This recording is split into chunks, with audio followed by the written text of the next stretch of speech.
Olha só, a bola volta a rolar hoje pelo Campeonato Baiano.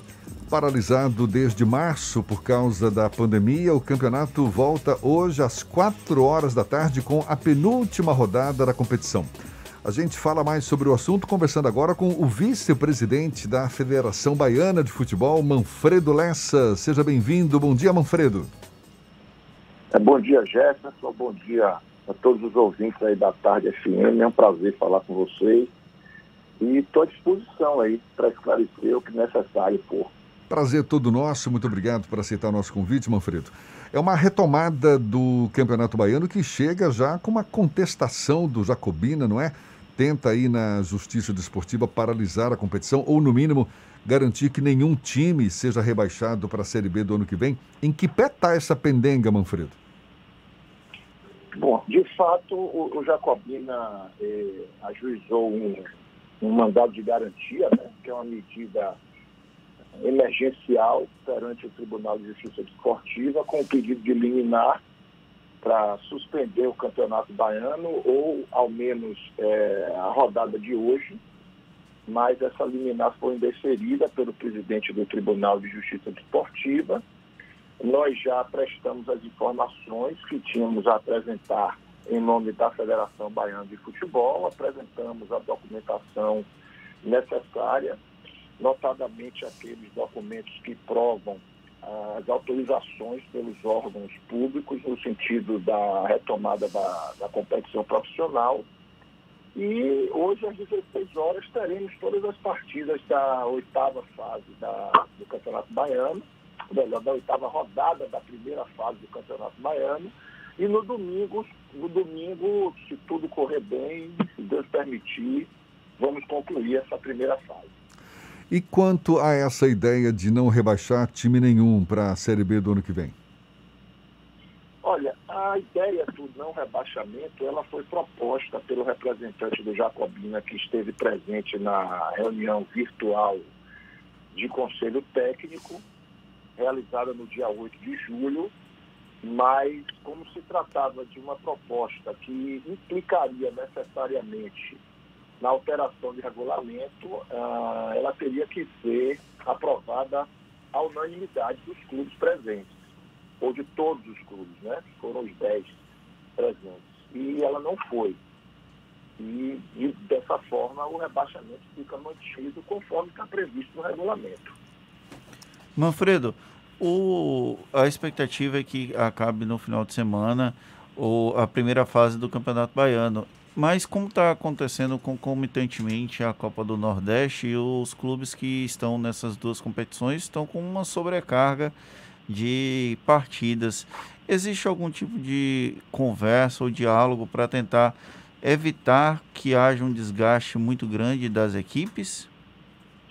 Bom, no domingo, como eu falei, nós vamos concluir a primeira fase e na segunda-feira logo nós faremos uma reunião virtual com os representantes das 4 equipes que se classificarem para a segunda fase, né, a fase semifinal, e aí vamos discutir algumas propostas que a federação irá apresentar que se direcionam nesse sentido que foi colocado. Tá? Eu não vou antecipar aqui as propostas, porque ainda é uma questão de interna nossa lá da federação, mas se nós conseguirmos fazer com que as mesas sejam aprovadas, provavelmente nós deveremos evitar essa sobrecarga, né? Agora, nós temos a colaboração, a cooperação, tanto do Esporte Clube Bahia quanto do Esporte Clube Vitória, no sentido de jogar o Campeonato Baiano, a princípio o Campeonato Baiano, né, esses jogos em sequência, como aconteceu ontem, né? Ambas jogaram ontem pela Copa do Nordeste, jogarão hoje pelo Campeonato Baiano, e elas se comprometeram a atuar com equipes alternativas. Você acredita que essa pandemia vai provocar uma discussão um pouco mais profunda sobre essa questão de calendário das equipes? Tudo bem que essa sobrecarga agora no final foi por conta da pandemia, mas já há algum tempo há uma discussão grande sobre um excesso de jogos. O calendário esportivo brasileiro de futebol é muito intenso. Você acredita que esse momento vai provocar essa rediscussão, esse debate sobre o tema?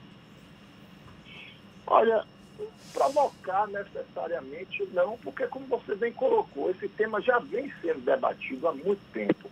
Essa é uma questão, digamos assim, cotidiana do nosso futebol, né? Porque são muitas competições. No primeiro semestre nós temos os campeonatos estaduais, nós temos, no caso do Nordeste, a Copa Regional, a Copa do Nordeste.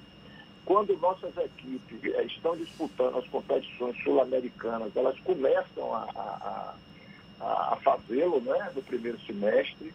E existe também a Copa do Brasil, que nós sempre temos representantes. No segundo semestre, a gente tem o Campeonato Brasileiro, nas suas diversas divisões, nas suas diversas séries, disputado também em paralelo a outras competições que não se concluem, como Copa do Brasil e as competições sul-americanas. Então, isso tudo é sempre muito debatido, não é? Agora, dizer que a gente tem assim uma solução, um toque de medidas para transformar isso da noite para o dia, realmente a gente não tem. Inclusive, no caso específico da Federação Baiana de Futebol, nós temos uma proposta que já foi, ainda não formalmente, mas já foi tratada, en passant, digamos assim, com a CBF, para que possamos ter uma nova formatação do Campeonato Baiano, a fim de torná-lo mais atrativo do ponto de vista desportivo e do ponto de vista comercial. Mas tudo isso ainda está no campo das discussões, infelizmente. Manfredo, quais são os cuidados que foram adotados, que vão ser colocados em prática durante esses jogos? A torcida não vai ter acesso aos jogos, isso a gente já sabe, mas entre jogadores, comissão técnica, foi definido algum protocolo? Os jogadores, por exemplo, vão ser obrigados a fazer teste para a Covid-19? O que está definido em relação a isso? Sim, todos os jogadores, todos os partícipes das partidas, aqueles que vão a campo e aqueles que vão para o estádio necessariamente, eles têm que se submeter a testes. Tá? Esses testes, os resultados desses testes têm que ser apresentados a 48 horas antes de cada partida. Independentemente disso, nós temos os protocolos, né, de higienização dos estádios, dos vestiários, uso de máscaras por gandulas, uso de máscaras pelo quarto árbitro, redução do número de gandulas, redução também do número de atos participantes. Os repórteres, né, eles não estão tendo acesso ao campo de jogo, eles estão ficando nas arquibancadas. Os dirigentes dos clubes, da mesma forma, não têm acesso ao campo de jogo, apenas assistem as partidas das arquibancadas e mantendo o distanciamento. Enfim, é uma série de medidas, né, que se tornaram indispensáveis para que esse retorno das competições do futebol brasileiro, de um modo geral, ele fosse permitido pelas autoridades públicas. Manfredo, tem alguma novidade sobre o intermunicipal, algum tipo de planejamento já definido sobre essa competição tão importante para o interior do estado? Não temos ainda, porque nós decidimos lá na federação, o presidente Ricardo Lima e eu, né, que formamos a presidência, e ouvindo também nossa diretora de competições e outros que nos apoiam lá e contribuem para a administração do futebol, definirmos cada competição. Então, a nossa prioridade efetivamente era o Campeonato Baiano, a Série A, porque era a competição que já estava em curso, né? Quanto ao intermunicipal especificamente, que é uma competição, como você bem colocou, uma competição importantíssima, nós estamos pensando numa outra formatação, talvez um mata-mata, um número menor de seleções, começando lá para outubro e novembro, porque aí a gente espera que essa situação da pandemia já esteja, eu não acredito que esteja 100% resolvida, mas bem evoluído, né, o tratamento e o controle, etc., para que a gente possa realmente não deixar de realizar o campeonato intermunicipal.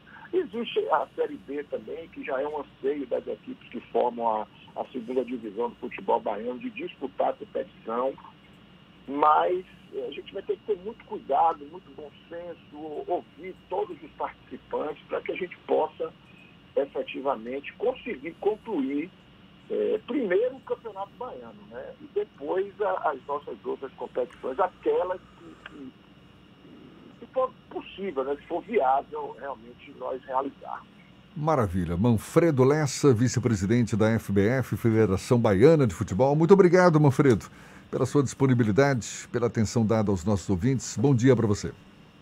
Eu que agradeço a toda a equipe. Eu estou sempre à disposição para colaborar no que for necessário. Um grande abraço a todos. E esse papo todo também vai estar disponível logo mais nos nossos canais no YouTube, Spotify, iTunes e Deezer, 8h46 na Tarde FM.